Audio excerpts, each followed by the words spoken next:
Assalamualaikum warahmatullahi wabarakatuh. Bismillahirrahmanirrahim. Pada yang terhormat Ibu dosen pengampu mata kuliah pengantar manajemen, Ibu Dr. Umi Sulfa, dan Bapak Ibu mahasiswa kelas MPIA dan MPIB yang saya hormati pula. Alhamdulillah, pada hari ini saya akan menyampaikan hasil chapter review yang berjudul kepemimpinan. Yang akan dibahas dalam hal ini adalah pengertian kepemimpinan administratif dan manajemen, prinsip, model, tipe, gaya, dan faktor kepemimpinan.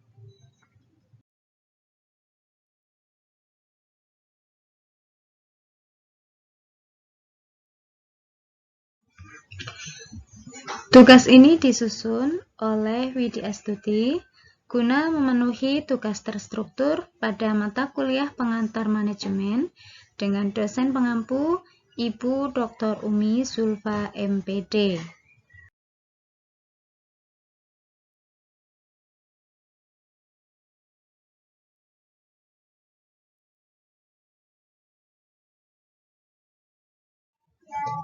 Buku utama yang direview berjudul Manajemen Mutu Terpadu atau Total Quality Management dengan penulisnya yaitu Dr. Andes M.N. Nasution MSc.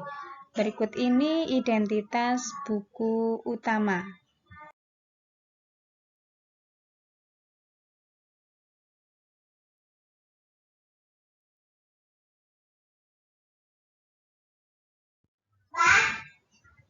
Sedangkan buku pembanding berjudul Pengantar Manajemen, Cara Mudah Memahami Ilmu Manajemen dengan penulisnya yaitu Susatya Herlambang SEMM. Berikut ini identitas buku pembandingnya.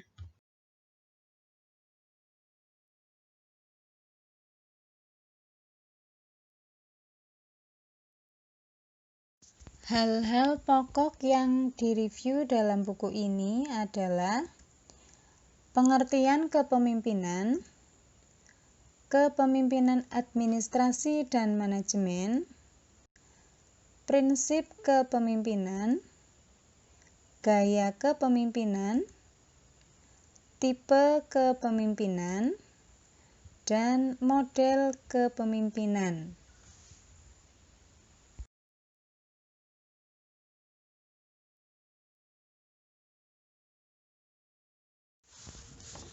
Selanjutnya kita akan membahas ringkasan buku.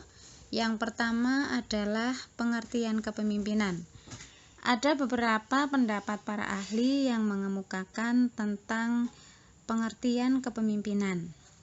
Yang pertama, dari Robbins, mengemukakan bahwa kepemimpinan sebagai usaha mempengaruhi sekelompok anggota untuk bekerja mencapai tujuan dan sasaran. Kemudian dari Grissom dan kawan-kawan mengemukakan bahwa pengertian kepemimpinan adalah proses pengaruh sosial di mana pemimpinnya mengupayakan partisipasi sebagai kemampuan untuk mempengaruhi motivasi atau kompetensi individu-individu lainnya dalam suatu kelompok. Berikutnya dari Coates dan Davis, ini mengemukakan bahwa kepemimpinan merupakan kemampuan untuk membangkitkan semangat orang lain agar bersedia dan memiliki tanggung jawab total terhadap usaha mencapai atau melampaui tujuan organisasi. Nah, selanjutnya dari pendapat-pendapat para ahli yang tadi dikemukakan, dalam buku ini mengambil kesimpulan tentang pengertian kepemimpinan, yaitu merupakan usaha untuk membangkitkan motivasi atau semangat orang lain dengan jalan memberikan inspirasi.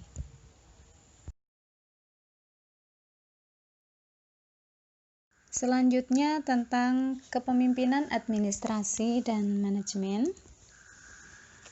Kepemimpinan merupakan salah satu dari bagian manajemen. Dalam perspektif Total Quality Management, ini kepemimpinan didasarkan pada filosofi, sebuah metode dan proses kerja secara berkesinambungan yang nantinya akan memperbaiki kualitas, biaya, produktivitas, dan pada gilirannya ini akan meningkatkan daya saing. Filosofi ini dikemukakan oleh Deming. Menurut Deming, beliau menyatakan bahwa setiap perbaikan metode dan proses kerja akan memberikan rangkaian hasil sebagai berikut. Yang pertama adalah perbaikan kualitas, penurunan biaya, peningkatan produktivitas, penurunan harga, peningkatan pangsa pasar, kelangsungan hidup yang lebih lama, lapangan kerja yang lebih luas, serta peningkatan investasi.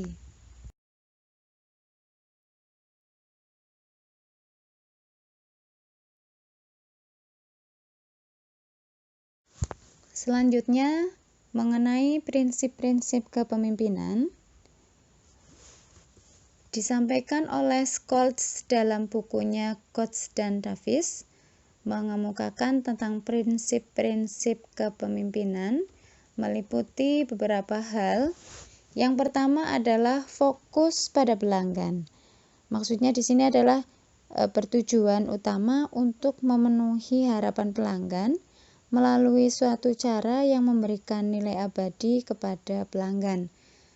Nah, yang berikutnya adalah obsesi terhadap kualitas. Hal ini dimaksudkan bahwa setiap karyawan secara agresif atau aktif ini berusaha mencapai kualitas dalam rangka melampaui harapan pelanggan, baik itu internal maupun eksternal. Prinsip berikutnya adalah pemahaman mengenai struktur pekerjaan. Proses pekerjaan perlu dianalisis untuk menentukan susunan struktural yang tepat, misalkan organisasi, urutan pekerjaan, alat yang digunakan, dan lain-lainnya. Bila struktur optimum tercapai, maka selanjutnya dianalisis, kemudian dievaluasi, lalu dipelajari secara terus-menerus, ini dalam rangka untuk penyempurnaan. Prinsip yang berikutnya yaitu kebebasan yang terkendali. Maksudnya di sini adalah pengendalian manusia terhadap metode dan proses kerjanya. Prinsip berikutnya adalah kesatuan tujuan. Seorang pemimpin bertanggung jawab dalam menentukan dan menyampaikan misi organisasi secara jelas serta seksama agar karyawan ini memahami, meyakini, dan bertanggung jawab terhadap misi tersebut. Prinsip selanjutnya adalah mencari kesalahan dalam sistem. Maksudnya di dalam sebuah perusahaan ini diperlukan perubahan dalam fokus atau penekanannya terhadap penilaian kesalahan, karena adanya penilaian masalah menjadi sistem dalam rangka untuk menemukan dan menganalisis masalah yang berhubungan dengan sistem tersebut. Prinsip yang berikutnya adalah kerjasama dalam tim.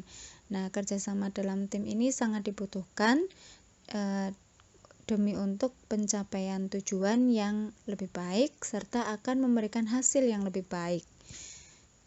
Selanjutnya, prinsip pendidikan dan pelatihan yang berkelanjutan. Nah, dalam era teknologi tinggi seperti sekarang ini, mesin yang paling penting dalam lingkungan kerja adalah tetap pikiran manusia.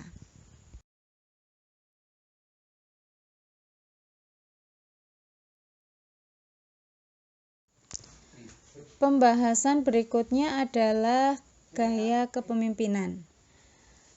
Pada umumnya ada 5 macam gaya kepemimpinan yang disampaikan di buku ini, yaitu Yang pertama adalah kepemimpinan otokratis. Ini maksudnya adalah kepemimpinan yang diktator atau direktif. Artinya pemimpin yang mengikuti pendekatan ini mengambil keputusan tanpa berkonsultasi terlebih dahulu kepada bawahannya. Nah, ada kelemahan dari kepemimpinan ini, yaitu setiap keputusan yang diambil ini tidak bersifat efektif dalam jangka panjang. Gaya kepemimpinan berikutnya adalah kepemimpinan demokratis. Ini disebut juga dengan istilah kepemimpinan konsensus atau konsultatif. Artinya, dalam setiap pengambilan keputusan selalu melibatkan karyawan yang harus melaksanakan keputusan. Kelemahan dari gaya kepemimpinan ini adalah keputusan yang diambil tidak selalu yang terbaik, karena sesuai dengan sifatnya cenderung menghasilkan keputusan yang disukai dan bukan keputusan yang tepat. Nah, selain itu juga mengarah pada kompromi yang pada akhirnya memberikan hasil yang kurang diharapkan. Gaya kepemimpinan yang ketiga yaitu kepemimpinan partisipatif atau yang disebut juga dengan kepemimpinan terbuka atau bebas atau non-direktif, yang artinya adalah kepemimpinan ini sedikit sekali dalam memegang kendali dalam proses pengambilan keputusan, yaitu hanya menyajikan informasi mengenai suatu permasalahan dan memberi kesempatan kepada anggotanya untuk mengembangkan strategi pemecahannya. Ada kelemahan dalam kepemimpinan ini, yaitu pembentukan konsensus banyak membuang waktu dan hanya bisa berjalan bila semua orang itu terlibat memiliki komitmen terhadap kepentingan utama organisasi. Nah, kepemimpinan berikutnya adalah kepemimpinan berorientasi pada tujuan. Disebut juga dengan kepemimpinan berdasarkan hasil atau sasaran. Nah, kepemimpinan gaya ini selalu meminta anggota tim untuk memusatkan perhatiannya pada tujuan yang ada saja. Kelemahan dari kepemimpinan gaya ini adalah fokusnya yang sempit. Nah, gaya kepemimpinan berikutnya yaitu kepemimpinan situasional atau dikenal dengan kepemimpinan tetap atau kontingensi, yaitu kepemimpinan situasional yang menerapkan gaya tersebut ini berdasarkan dengan pertimbangan faktor-faktor seperti pemimpin, pengikut, dan situasi. Nah, kelemahan dari gaya kepemimpinan ini, keputusan yang diambil hanya mempertimbangkan aspek-aspek jangka pendek saja.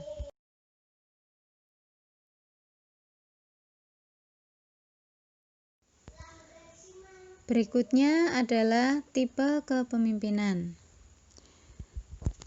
Dalam tipe kepemimpinan yang dibahas di buku ini adalah ada dua macam. Yang pertama adalah tipe formal dan tipe informal. Untuk kepemimpinan dengan tipe formal memiliki ciri-ciri kepemimpinan formal antara lain. Yang pertama, diangkat secara resmi dan ada legitimasi hukum atau de facto. Kemudian dapat dimintakan pertanggungjawaban serta pertanggunggughatan. Yang ketiga, memerlukan persyaratan formal. Yang keempat, mendapatkan imbalan jasa berupa gaji, tunjangan, dan lain-lain. Sementara tipe dari kepemimpinan informal memiliki ciri-ciri. Yang pertama adalah tidak diangkat secara resmi dan tidak ada legitimasi hukum. Yang kedua, dapat diterima berbagai pihak. Yang ketiga, ditunjuk dan diakui serta diangkat oleh masyarakat. Yang keempat, tidak mendapat imbalan jasa berupa gaji, tunjangan, dan lain-lain. Ciri berikutnya adalah tidak memerlukan persyaratan formal. Kemudian dimintakan pertanggungjawaban secara moral serta diperoleh karena kepemimpinan ini diperoleh karena adanya karisma, keturunan, kekayaan, status sosial, berprestasi, dan sebagainya.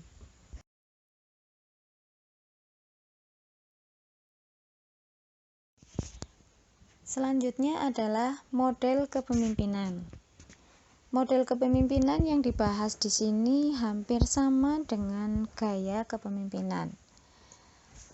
Menurut Susatyo, ada 4 model kepemimpinan. Yang pertama adalah kepemimpinan diktator atau yang disebut dengan dictatorial leadership style. Dalam kepemimpinan ini, mencapai tujuan itu dilakukan dengan menimbulkan ketakutan serta ancaman hukuman. Nah, pemimpin menganggap bahwa bawahan adalah sebagai pelaksana dan pekerja saja. Selanjutnya, kepemimpinan autokratis atau yang disebut dengan autocratic leadership style. Nah, kepemimpinan ini menerapkan bahwa segala keputusan ada di tangan pemimpin tanpa menghargai pendapat bawahan. Selanjutnya, kepemimpinan demokratis atau yang disebut dengan democratic leadership style. Nah, kepemimpinan ini mengedepankan peran serta bawahan dalam pengambilan keputusan secara musyawarah. Ada beberapa keuntungan yang diperoleh dalam kepemimpinan ini, yaitu keputusan serta tindakan lebih objektif, lalu tumbuhnya rasa ikut memiliki, terbinanya moral yang tinggi. Nah, namun ada juga kelemahannya, yaitu keputusan atau tindakan yang diambil terkadang lamban, rasa tanggung jawab kurang, serta keputusan yang dibuat terkadang bukan suatu keputusan yang baik. Nah, selanjutnya kepemimpinan santai atau yang disebut dengan laissez-faire leadership style. Nah, dalam kepemimpinan ini segala keputusan diserahkan kepada bawahan. Jadi setiap anggota organisasi dapat melakukan kegiatan masing-masing sesuai dengan kehendak masing-masing pula.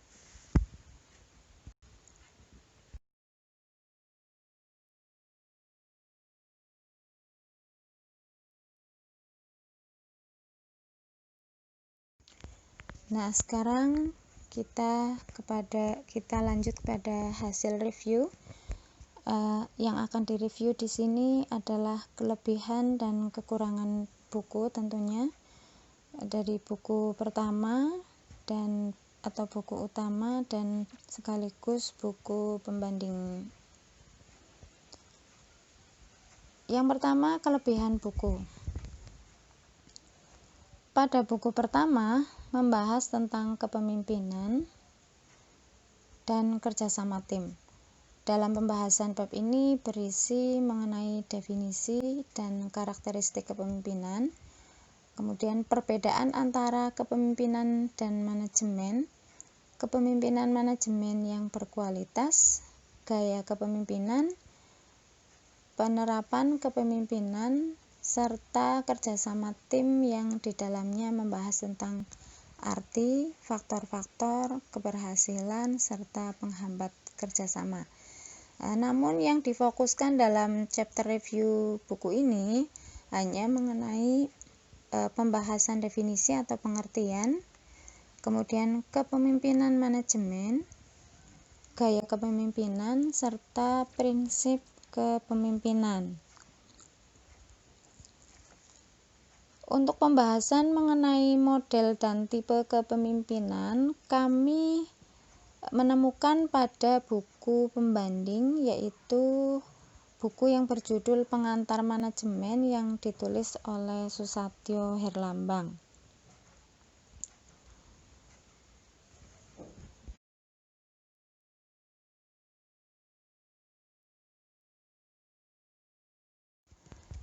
Kelebihan buku selanjutnya yaitu Pada pokok bahasan yang ada berdasarkan buku pertama ini ditulis secara jelas dan detail dan juga ditunjang dengan berbagai gambar berupa bagan serta diagram yang tentunya ini akan semakin memperkuat dari penjelasan yang ada. Nah, kemudian pada pembahasan mengenai pengertian kepemimpinan, ini ada beberapa pendapat para ahli yang menyatakan tentang definisi kepemimpinan, dan ini juga disampaikan dengan bahasa yang mudah dipahami. Nah, tidak hanya mengenai pengertian kepemimpinan saja yang disampaikan, dalam buku ini juga menyampaikan tentang karakteristik seorang pemimpin. Nah, pembahasan ini tentunya akan menambah referensi dan pengetahuan serta dapat untuk menjadikan motivasi kepada pembaca tentang sifat atau karakteristik seseorang pemimpin yang ideal. Nah, seperti halnya buku pertama, ini buku kedua juga berisi tentang pengertian kepemimpinan. Namun pada buku kedua ini referensi yang digunakan untuk menyampaikan pengertian kepemimpinan belum selengkap pada buku pertama.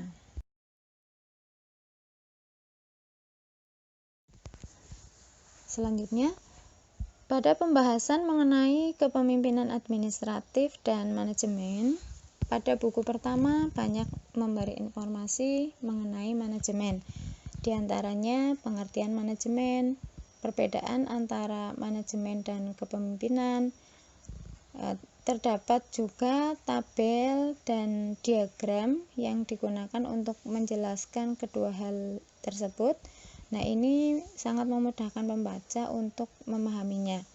Di samping menjelaskan perbedaan antara kepemimpinan dan manajemen, buku ini juga membahas secara rinci mengenai prosedur pelaksanaan kepemimpinan manajemen dan dilengkapi dengan keterangan mengenai prinsip-prinsip kepemimpinan.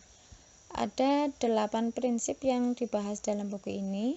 Nah, sebagai pelengkap pembahasan mengenai kepemimpinan manajemen adalah bagaimana cara untuk menuju pada kepemimpinan manajerial yang berkualitas.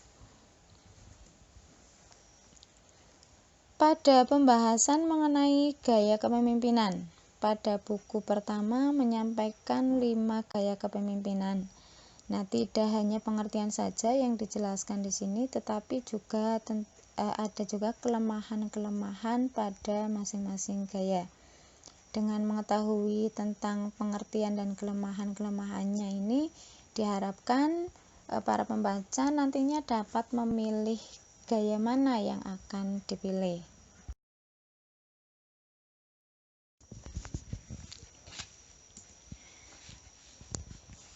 Untuk bahasan gaya kepemimpinan yang dibahas pada buku pertama, ini juga dibahas pada buku kedua. Namun pada buku kedua menggunakan istilah model kepemimpinan. Ada 4 model atau gaya kepemimpinan yang dibahas di buku kedua ini. Walaupun ada sedikit perbedaan istilah antara kedua buku tersebut, tetapi pada intinya sama, sehingga tidak menimbulkan kebingungan bagi pembaca, tetapi justru akan menambah pengertian tentang gaya ataupun model kepemimpinan.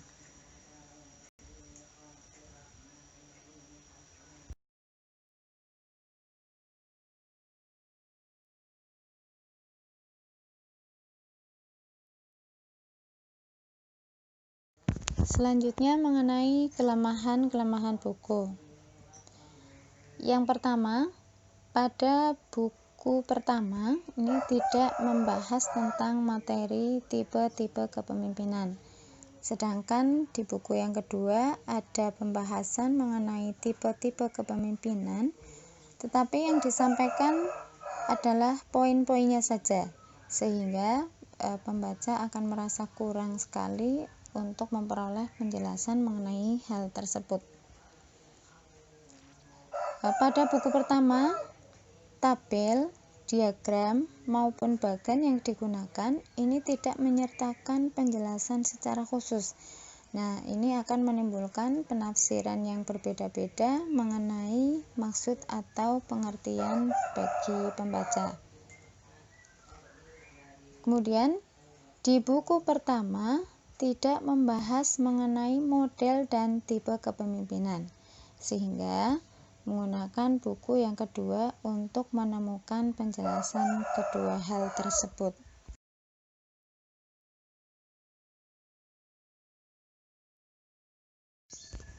Kemudian, pada buku pertama atau buku utama, ini ada penjelasan yang tidak mencantumkan sumber referensi, yaitu pada pembahasan tentang gaya kepemimpinan. Namun pada buku pendukungnya ini sudah mencantumkan sumber referensi. Pada buku pertama tidak ditemukan penjelasan secara terperinci mengenai kepemimpinan administrasi dan manajemen, namun hanya membahas kepemimpinan manajemen saja.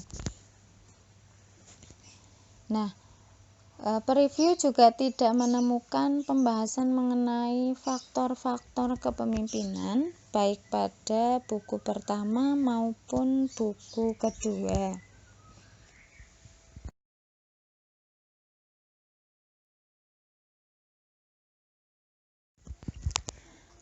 Demikian Bapak Ibu hasil ringkasan dan review buku yang saya sampaikan.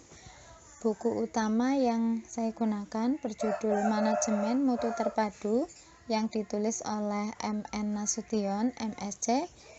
Kemudian buku penunjang berjudul Pengantar Manajemen, Cara Mudah Memahami Ilmu Manajemen yang ditulis oleh Susatyo Herlambang. Saya sangat menyadari sepenuhnya bahwa dalam penyampaian tugas ini banyak sekali kekurangan serta kelemahan. Untuk itu saya mohon kritik dan saran demi perbaikan dari tugas saya ini. Terima kasih kepada Bapak Ibu semuanya atas perhatian serta dukungan kepada saya dalam penyampaian tugas ini. Assalamualaikum warahmatullahi wabarakatuh.